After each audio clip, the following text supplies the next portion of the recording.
Hey guys, Johnny Kerms 2000 here, and welcome back to Let's Play Dynamite Cop. This is part 4, and holy crap! Release the Kraken! So anyway, in the last part, we were finished over there with that room that we always seem to fall into, and now we're here again, just like in Mission 1, facing this giant Kraken, this giant squid, which is all kinds of, you know, out of nowhere. It makes weird noises when it's hit, by the way. I guess it isn't a squid, it's a octopus, isn't it? No, it's a kraken. Never mind. What is a kraken? Is a kraken an octopus or a squid? I'm just gonna say it's an octopus because it looks like an octopus more so than a squid, even though it has 4 tentacles. Why am I still talking about the kraken? Anyway, this guy's a chump. He goes down pretty easily. We're pretty much done with him. I spent the entire time during this boss battle talking about whether it was an octopus or a squid. Top quality commentary, ladies and gentlemen. Wait. Oh snap. Now what do we have here? Don't move. Ah! Yoink. That was a waste of time. Now anyway, in the last game we spent this time, as you guys probably remember, during this part of the last mission of Mission 1, we were actually swimming, and we were chasing the boat somehow. We were able to catch up by swimming. But in this version, we were actually just going up. I don't know if it's supposed to be going up stairs that are tilted. I don't know what it is. I never understood it, but it's the same mechanics, where basically you just press from left to right, and then you try to avoid the falling debris. Or the falling boxes in this case, and if you can go from left to right at the right time, you're able to pick up a power-up. And this game is sort of similar to the last game, where these guys are able to duplicate. As you guys can see on the floor there, my man there just duplicated. Now this is another room that we weren't in the last game, and it has the slot machines, but again, I don't know what their function is. Like, I've never been able to hit something. At least I don't think. Oh, we hit a strawberry, but I don't know. It's food, I guess. You can get some stuff, but I kind of tend to ignore it. Don't make really good use out of it. About to kick these females and poo ya in the face. I don't know how all of them fell into the whatchamacallit, the pool at the same time, and whatcha! Just pushing people out the way, all up in the water.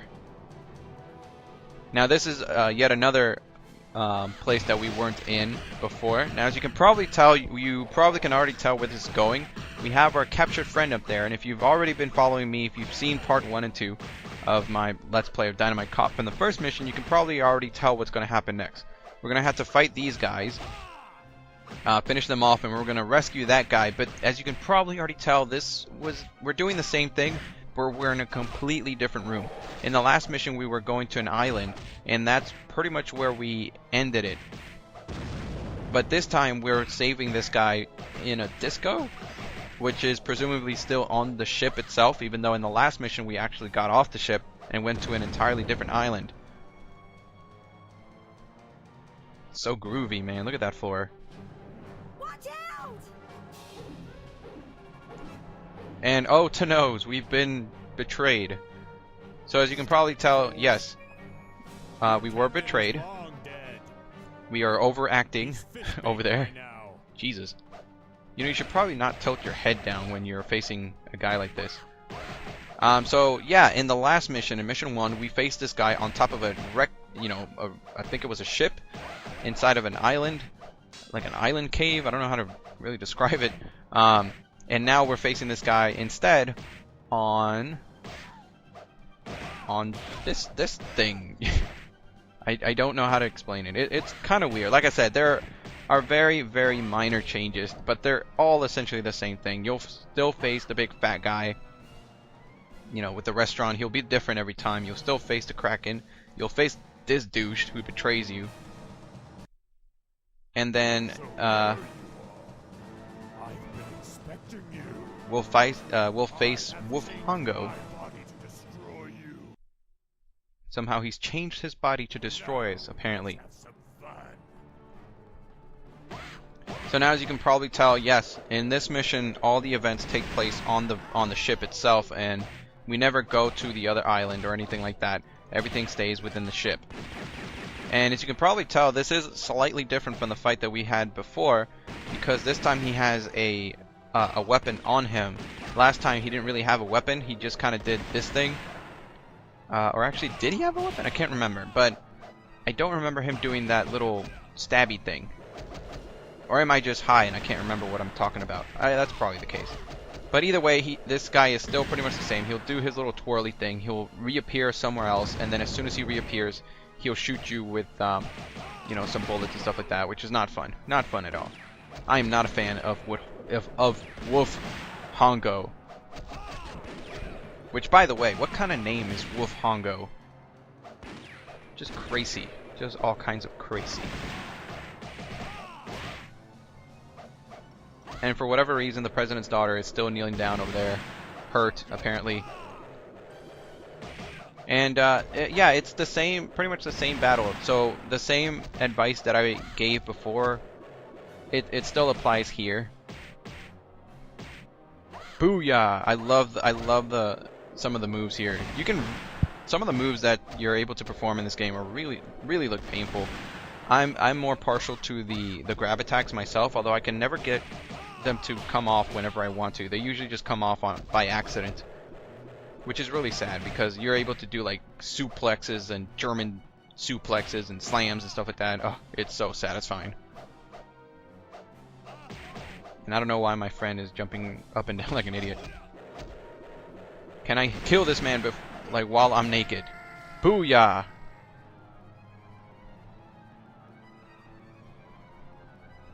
So we've beaten Wolf Hongo a second time. And that forehead, though. As a token of my appreciation, I will ask Papa to give a reward to the stronger of you two. No, as the same as before. Now we're I guess tasked of beating the holy living hell out of each other. As this little girl dances the chicken dance, as she watches us kill each other, essentially. Very truly dark game.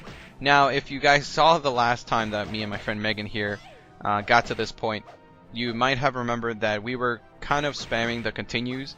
Now this time though, I kind of told her, alright, this one, because I don't want to have to talk over just us beating each other constantly over and over again, we're only going to do this once, and whoever kills each other the first time, we're just going to concede and then have the person win. So you won't have to sit through you know, us killing each other and stuff like that. And I think at this point, my friend Megan was like, why are we fighting each other? We can just kill the girl. And I don't know why I just paused it here. I think we were getting all in the mood and stuff like that of the fight. We were just bashing the buttons. Boo, boo, boo. In the gut. DDT. Look at that. That was awesome. And the girl is still doing the chicken dance. I hate that girl. That is straight scumbag material right there. And it has like a really creepy shadow to the right of her, by the way. So anyway, when your opponent is finally done, you win, and she hangs off my arms for some reason, and we escape. So this scene is also pretty different as well. And for some reason, she's able to counter the trajectory of the rocket at the last minute. And what the heck? I thought we killed him. Oh, look at those polygon graphics. Alright, so, yeah, jump cut. So now we're making our way to mission 3. I'm not going to wait for the next video. So now we finished with mission 1, we finished with mission 2. Now we're going to go on to mission 3, which is to approach the ship via, like, underwater. And going to take out this bald guy here. So, as I said before, all these missions are identical. Last time we started off in a room on the actual deck. This time we're starting off on the lower deck, below the ship, if you will. And boot! Oh, come on! My friend Megan ruined it. I was about to like just straight like mollywop this guy. I think I can still do it. Wait for it. Wait for it. Oh, Now, something that I haven't mentioned before is what those P items that we've been collecting do. I know it's really late, right? Like, wait till part 4 to actually start explaining the gameplay. As you can probably tell on the top of the screen there, your little gauge meter or whatever, your HUD, you'll see that each character has 5 P stocks or whatever. Now, every now and then you'll start collecting these P items that your enemies drop off. Essentially, that is your power-ups. And what they do is, I believe, if I'm not mistaken, like I said, I'm not that versed in this game, unfortunately. I don't come back to it that often. But what happens is that if you collect all the power-ups there, as you guys see, my friend Megan collected 5, and now I've collected 5. And during this time period, your attack power increases. So it is imperative that you collect as many P items there, P power-ups, so that your power increases, so that you have a better and easier time taking out all the enemies at once, so it doesn't take as long. And booyah, straight to the grill. Bitch. I apologize. I didn't mean to call that person a bitch. I don't know. I'm sure he's a lovely lad. And once again, we're in this room. We always come back to this room. We've been in this room in every mission, and I'm gonna say the exact same thing I say every time. Watch the floor as the flame comes up, because you can see it coming from the background, so there should be no excuse to why you get hit. Watch my friend Megan get hit. Yup. I hope I don't get hit, because it's coming very slowly. And of course, you can still get these rocket launchers, which do an incredible amount of damage for some reason. And, instead of facing these fat girls, I think they're girls. I know one of them is a girl. I think it's a fat guy and a fat girl. You'll face these in this room instead of the other room, like in the first 2 missions. So, like I said, it's just a recurring thing in this game where the missions, mission 1, 2, and 3, they're really just aesthetic changes. There's really not that big difference. Although for some reason, I do think that this mission in particular is harder. I don't know if it's because the enemies do a lot more damage, or because you're... I don't know. You guys will be able to tell as I continue on with this mission, in particular, mission 3. And he's just going to keel over and just disappear out of existence. Because I did it. It's my fault that he was wiped out of existence. And we're just going to casually take the elevator. Hurry up with that bomb! And where is that girl? Find her and bring her to me.